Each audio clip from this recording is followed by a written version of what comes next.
Austin Reeves ilalagay sa 6th man position dahil kay Marcus Smart at Rob Pelinka isusunod si D'Anthony Melton or si Gary Payton. Pero bago yan, matapos ngang makuha ng Los Angeles Lakers si Marcus Smart mula sa Washington Wizards, marami na ngayon ang nagsasabi na mas bagay daw na ilagay si Austin Reeves bilang 6th man ng Lakers. Isa sa mga nagbigay ng opinyon ay ang si dating NBA player at 3-time 6th man of the year na si Lou Williams. Ayon sa kanya, mas magiging epektibo daw si Reeves kung magmumula sa bench at papalit kay Marcus Smart sa rotation.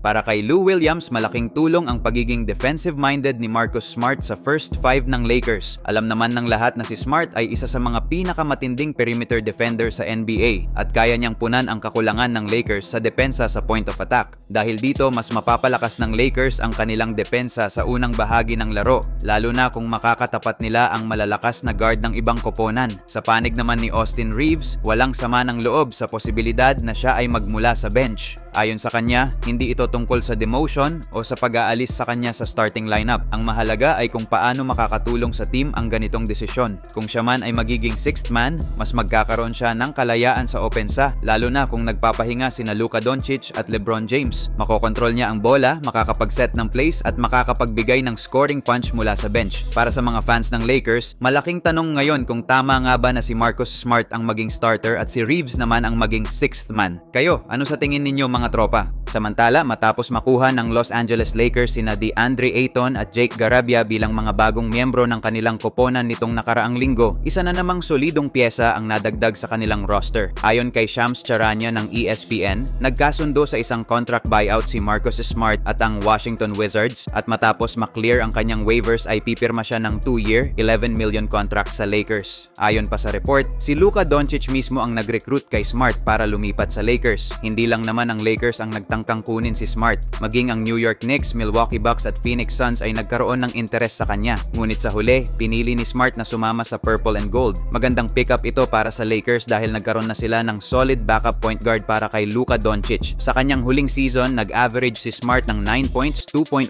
rebounds at 3.2 assists per game sa limitadong minuto. Kilala si Marcus Smart bilang defensive specialist na siyang naging 3-time All-Defensive Team member at itinanghal na 2022 NBA Defensive Player of the Year. Isang bihirang parangal para sa isang guard. Ang huling guard na nakakuha nito bago si Smart ay si Gary Payton noong 1995 to 1996 season. Balik ulit si Smart sa isang historic franchise matapos siyang i-draft ng Boston Celtics bilang 6th overall pick noong 2014. Siyam na taon siyang naglaro sa Celtics bilang starting point guard bago siya matrade sa Memphis Grizzlies noong 2023 sa isang 3-team trade na nagbigay daan sa Celtics para makuha si Kristaps Porzingis at magkampeon muli. Ngayon may chance na si Smart na makamit ang kampyonato na hindi niya nakuha sa Boston. Sa kabilang banda, ayon sa isang Lakers insider, balak din ni Rob Pelinka na i-waive si Shake Milton upang bigyang daan ang isa pang defensive guard. Pinagpipilian ng Lakers sina DeAnthony Melton at Gary Payton II para sa kanilang second unit na siguradong makakatulong sa opensa at depensa ng koponan.